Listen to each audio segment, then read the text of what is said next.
paz daquele que vive para todo sempre. Nós estamos na metodologia do culto, terceiro capítulo, falando de ritualismo.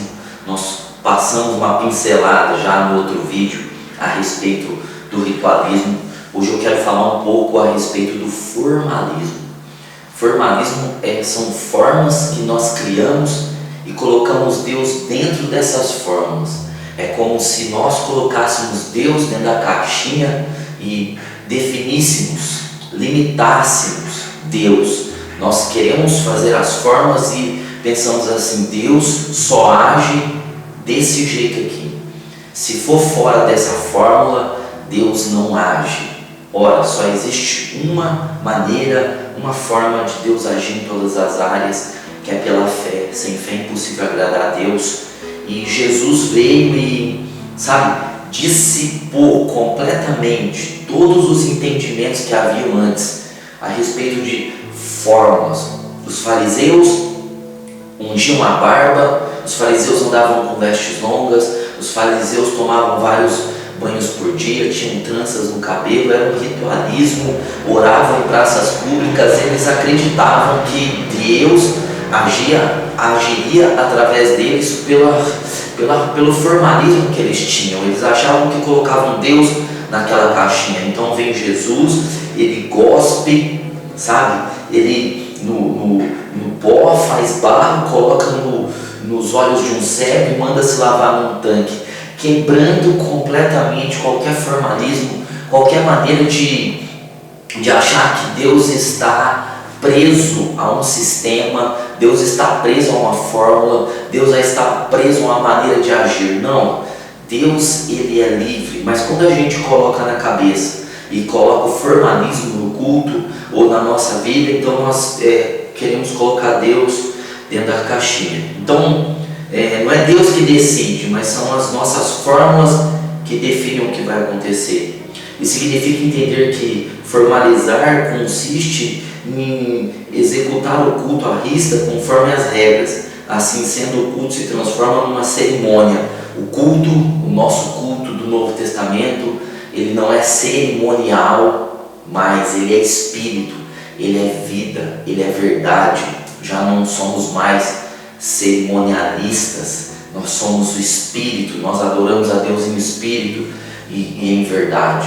Sim, nós temos uma maneira de começar, de estar no meio, de terminar, mas isso não estamos dizendo: Deus é assim, se o Senhor quiser vir, o Senhor abençoa, se o Senhor quiser vir, o Senhor abençoa o jeito que a gente está te cultuando. Não, Deus ele tem que ser, ele tem que fazer, ele tem que agir. Então é importante frisar que nós nos posicionamos a favor das regras, contudo explicando que se essas regras elas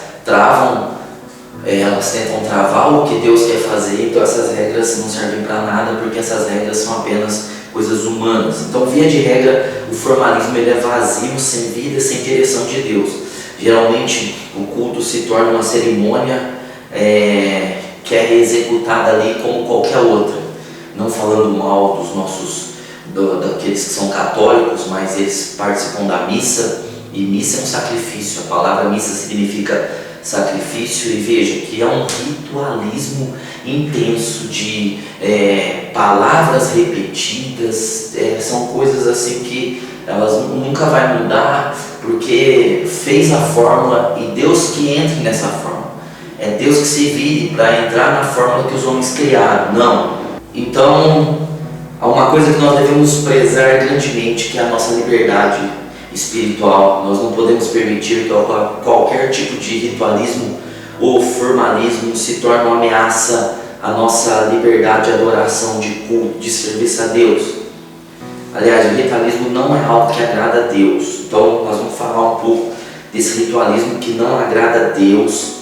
No Velho Testamento, o formalismo, essa forma, essas maneiras de formular um culto a Deus, ela foi reprovada por Deus muitas vezes. Olha só o que diz Isaías 1,13: não continueis a trazer ofertas vãs. Não é? Olha, Deus está falando assim: não traga ofertas, são vãs, inúteis. O incenso é para mim uma abominação. Olha aquele cheiro, O incenso, que representa a oração, para Deus era abominação. E também as boas novas, as festas que eles faziam, as boas novas para Deus, abominação. Os sábados, o dia de sábado, e de 7 em 7 anos era o ano sabático. Gente, dias que se tornavam sábado, abominação. E a convocação das congregações, o ajuntamento das pessoas. Não posso suportar a iniquidade, nem ajuntamento solene. Olha, Deus então está reclamando, né? Deus, na verdade, não está suportando o culto daqueles judeus. Deus está pedindo para parar de trazer oferta sem amor, de oferta sem santidade. Deus está falando: pare com essas festas no meu nome, porque não é para mim. Não continue com esses ajuntamentos que me incomodam. Gente, eles estavam fazendo para Deus e, ao invés de Deus ficar feliz, estava incomodando. Então, olha só, Deus está reprovando a maneira formalista, ritualista, fria, vazia, só com métodos e métodos humanos, mentais. Não havia nada do interior. É isso que Deus está reclamando. Então, o nosso culto, ele não é mais assim, ele não pode ser assim. Nós não podemos nos pegar sendo ritualistas e formalistas, certo? Há outro versículo que mostra o mesmo quadro. Assim diz o Senhor: este povo se aproxima de mim com a boca, e com seus lábios me honram, meu Deus, mas o coração está longe de mim. O seu temor para comigo consiste só em mandamentos de homens, em coisa aprendida por rotina. Meu Deus, é uma coisa extraordinária isso aqui. Isaías 29:13. É Deus falando: vocês me honram com o lábio. O culto era apenas de boca. O que Deus está reclamando é que eram só palavras, e essas palavras não eram verdadeiras, era rotina, era decorado, coisas decoradas.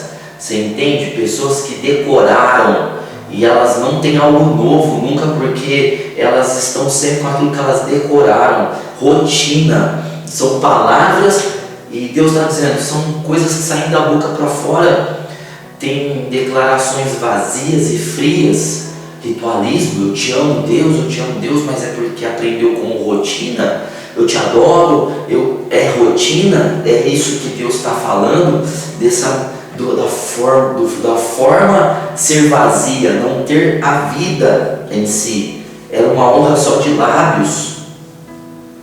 Deus está dizendo: vocês estão cantando para mim, vocês estão honrando, mas só com a boca, com o coração nada, com a atitude nada. O coração estava longe, nada provinha do coração. Era um culto sem ser vivo, sem ser agradável. Era um culto sem amor, porque se é sem o coração, Deus está dizendo: não tem amor, não existe o amor aí. O temor apenas consiste em mandamentos de homens. O temor deles era respeitar as regras que os líderes colocavam. Veja, seguiam-se regras, um conjunto de leis, por obrigações apenas, não de modo espontâneo. Os líderes ensinavam e as pessoas por religião praticavam, mas não se tratava de uma vida viva, uma vida no Espírito. Era religião. O temor consistia no medo dos mandamentos humanos. Os homens falavam e eles tinham medo. Religiosidade não era espiritual, não vinha deles, não vinha da vontade, não vinha do desejo, não vinha do prazer de estar. Era religião, obedecendo por imposição, por temor de mandamentos humanos. Coisas aprendidas por rotina. As pessoas já tinham se acostumado aos rituais e às cerimônias, por isso o culto era feito sem expectativa e motivação. Quer dizer, a mesmice resultou no esfriamento do culto prestado a Deus. Deus reclamou desse esfriamento espiritual. Veja, gente, é rotina. Nós não podemos fazer com que o nosso culto caia na rotina. São coisas aprendidas por rotina, de tanto fazer. Você se tornou um robô e você agora está fazendo porque você aprendeu a fazer. Você está adorando porque você aprendeu a adorar, mas não é mais do coração, é um aprendizado mecanizado, rotineiro, decorado, já vem na sua cabeça tudo. Deus estava falando disso no Velho Testamento. Bom, pastor, você já falou que o Velho Testamento é o testamento da sombra, nós estamos na substância, então essas coisas aí, elas se relacionam ao Velho Testamento, esse culto de boca, esse culto que é só com os lábios, esse aprendizado por rotina, sim, coisa do Velho Testamento, mas pode acontecer hoje porque nós nos desligamos da nova aliança para nos ligar à velha aliança, e o resultado de se ligar à velha aliança, que é a lei, é fazer esse culto de boca, esse culto de rotina, esse medo, esse pavor de Deus, esse pavor de ser penalizado, essas coisas, certo? Mas se nós nos mantivermos na nova aliança, nós vamos nos manter num culto que é em espírito, num culto que é em verdade. E o formalismo, ele tentou entrar nas igrejas do Novo Testamento nos tempos apostólicos, né? Então Paulo, ele defendeu muito a liberdade do Espírito, a liberdade no Espírito. Veja que aqui em Gálatas, no capítulo 4, Paulo diz assim: mas agora, conhecendo a Deus, ou antes sendo conhecido por Deus, como torneis outra vez a esses rudimentos fracos e pobres, aos quais de novo quereis servir, guardar dias e meses, tempos e anos, receio por vós que de algum modo eu tenha trabalhado em vão para convosco. Veja que Paulo está falando à igreja aos Gálatas, e essa igreja ela foi abençoada pelo Evangelho de Jesus Cristo, o Evangelho da fé, o Evangelho da graça, mas Paulo virou as costas e os judeus chegaram, implantaram a lei e fizeram com que a lei fizesse parte da vida daquelas pessoas convertidas, e não só no culto, mas na vida. Eles começaram a deixar de viver o Evangelho de Jesus Cristo para viver a lei, e isso foi catastrófico, isso foi destruidor. E Paulo, quando soube, escreve Gálatas, e Paulo ele se enfurece. Veja que no capítulo 1 Paulo diz assim: se algum anjo vier pregar um outro evangelho, seja considerado maldito. Paulo está muito bravo nessa carta. Quando você lê ela, você vê, porque as pessoas estavam deixando a graça para voltar para a lei, estavam deixando o culto simples da graça, de estar em Cristo, o culto do Espírito e da verdade, para um culto cerimonial de novo, e eles estavam deixando de viver a fé para serem abençoados, para viver a lei para serem abençoados. Então Paulo veio e combateu e confrontou todo esse engano. Então Paulo diz aqui no texto: eles conheciam a Deus. Os Gálatas, que tinham sido salvos pela graça e pela fé, eles haviam recebido milagres através do ministério da fé. Gálatas 3:5 diz isso. Eles tinham a fé viva, ao contrário dos ritos judaicos que eram mortos, que Deus havia reclamado desses ritos judaicos. Já no tempo do Velho Testamento, Deus não suportou e reclamou desses ritos, e eles estavam querendo voltar para esses ritos, eles estavam querendo voltar para as fórmulas, e eles estavam com a liberdade de Jesus Cristo, mas eles estavam querendo trocar essa liberdade para voltar à escravidão de ritos, de leis. Deus os conhecia. No Velho Testamento, as pessoas não eram filhas de Deus, eram apenas povo de Deus.